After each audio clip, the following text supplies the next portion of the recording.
За сайн байцгаана уу та бүхэнд өнөөдөр мэнд хүргэе. Өнөөдөр би жинлүүрийн орныхоо тухай ярилцсан.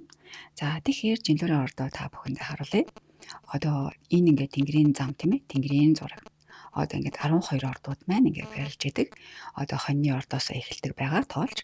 За тэгэхээр 1 2 3 4 5 6 7 гэд. За тэгэхээр тэнгэрийн зам буюу тэнгэрийн зурагныхаа 7 дугаар орон зайд байрладаг жинлүүрийн орд гэсэн үг. За тэгэхээр энэ жинлүүрийн ордны маань эзэн гариг буюу иргэшээдэг гариг нь одоо энд харагдаж байна. Сугар гариг маань ахгүй юу? Бидний хайрын бурхан гэж нэрлэгддэг Венус гариг маань иргэшээдгээ. За тэгэхээр одоо жинлүүрийн орд маань энд байрладаг байх нь тийм үү? 7 дугаар гэрийн орон зайд. За одоо цөмөр ингээд эхэлцгээе. Жинлүүрийн орд нь тийм ээ өөрөө ингээд харилцаа, гоо зүй, шудраг тэнцвэр гэсэн юм гайхалтай энерги одоо тээж өгдөг юм сайхан орд байгаа. Тэгээ жинлүүрийн ордны хүн болохоор ингээд зөөлөн, ухаалаг, бусдыг ойлгох чадвартай байдаг. Гэхдээ дотроо маш өндөр мэдрэмжтэй хүмүүс. Хэрвээ одоо өөрийн чинь орд тийм ээ жинлүүр эсвэл жинлүүрийн хүнтэй хайр одоо хосолж байгаа, ажил нөхөрлөөр холбогдсон байгаа бол энэ хичээл танд хэрэгтэй байх болно. За одоо цөмөр ингээд үндсэн мэдээлэл рүүгээ орцгоё. Үндсэн мэдээлэл дээр цөмөр одоо 9 сарын 23-наас 10 сарын 22-ны дотор одоо төрсэн байх юм жинлүүрийн ордгийн мэдээж хэрэг цаг минутаа оруулах юм бол яг өмнөх болон хойд ордуудтайгаар хавсарж ийн үгүй юу, яг цэвэр орд мөн үү биш үү гэдэг нь бас ингэж нарийн тооцогдож гарч ирнэ. За ямар мохоттой юм бэ гэхээр агаар мохоттой байдаг. Агаар мохоттой. Тэгээ бэлэг чанар нь одоо эрэгтэй чанар, эрэгтэй юу эмэгтэй юу гэд арга бэлэг чанар гэж ярьдаг штэ. Тэр нь болохоор эрэгтэй чанартай. Тэр нь яаж илэрхийлэгдэх вэ гэхээр одоо энэ нэг харагдаж байгаа дипломат байдал болон нийтж байдлаараа илэрхийлэгдэнэ.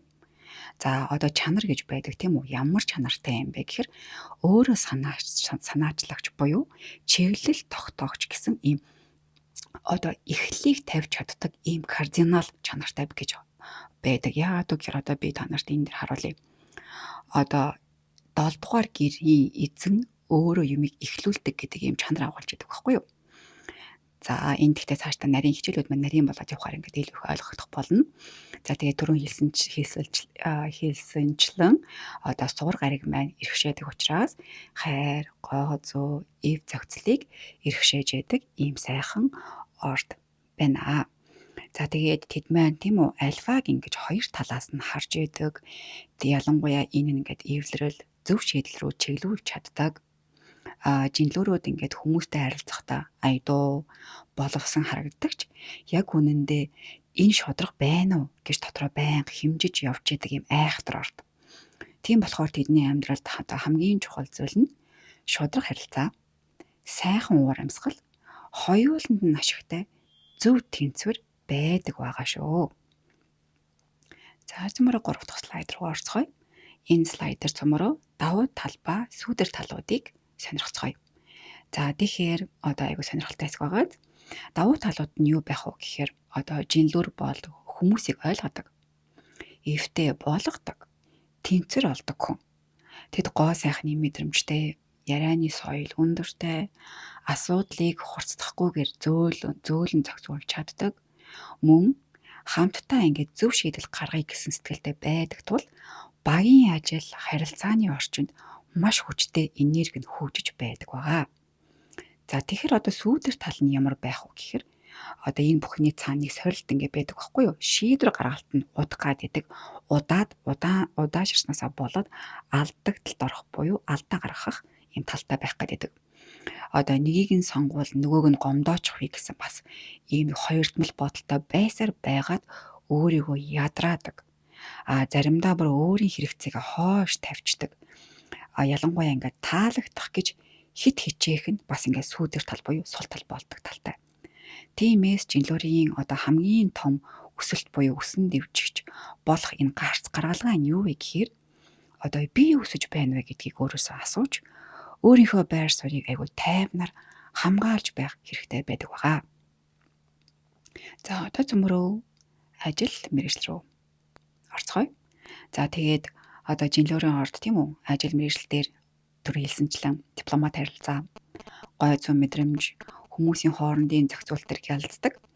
Тэд хилцэр хийх, зөвшөлдөлд хүрэх олон хүний дунд ингээд тэнцвэр барих чадвартай учраас дараах чиглэлүүд одоо жинлүүрт маань маш их тохирдог. Үүнд харилцааны ажил, үйлчилгээний ажил, олон нийтийн дунд ажиллах одоо тэр орчинд байх ажил, зөвлөгөө өгөх, зохион байгуулалт хийх, ялангуяа тэгээ соёл, урлаг, дизайн, имиж зохиох тийм үү гоо сайханд холбоотой арга хэмжээний менежмент гэсэн одоо ийм гой салбарууд ингээд айгүй сайхан зогтдог. Тэгтээ нэг гол дүрмийг бас одоо анзаарч авах хэрэгтэй өөртөндөө. Ерөөсөө ингээд өрсөлдөхөөс холоор байж авах хэрэгтэй. Өрсөлдөөнөөс.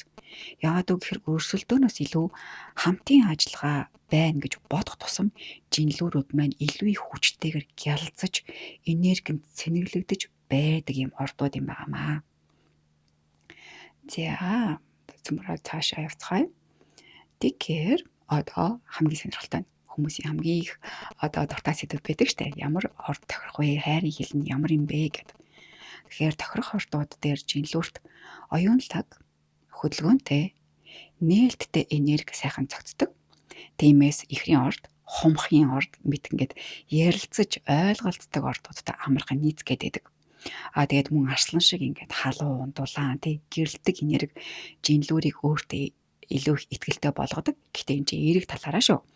Хэрвээ ном шиг өргөн сэтгэлгээтэй хүн байх юм бол жинлүүрийг улам хөгжүүлж, сонирхолтой аялал мэт харилцаа бий болгож, энергийг бас сэргээж байдаг юм даваа талтай байдаг байгаа. За цаашлаа цөмөрөө. Одоо хайрын хэл нь ямар юм бэ те? Тэд хайрттайгаа ингээд хамтдаа байхдаа цагийг ингээд чанартайгаар өнгөрөхийг хүсдэг. Ялангуяа яриа нь ингээд те сайхан яриатай, соёлтой харилцаатай байх юм бол одоо хайрын хэлийг мэдэрч чаддаг юм уу ингэж хайраа илэрхийлж чаддаг ийм ордууд юм байгаа шүү. Мөн зэрэг одоо тэд маань ингээд магтаал те гоё жижигхэн илдэг үгийг хэлэх дуртай.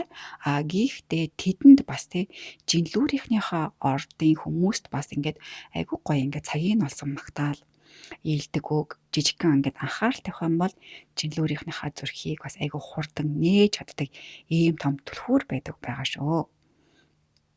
За тэгээд одоо цөмөр энэ хүү хичээлээрээ ийм гоё мэдээллүүдийг хүлээн авцгаалаа. Тэгээд дараагийн хичээлээр дараагийнхаа ордтой уулзцгаая. Дараагийн орд маань болохоор мэдээж хэрэг хилэнцэн орд байх болно. За ингээд хичээл нь таалагдсан бол лайк дараад, шеэр хийгээд дэмжиж өгөөрэй. Бүгдээр нь баярлалаа. Баяр таа.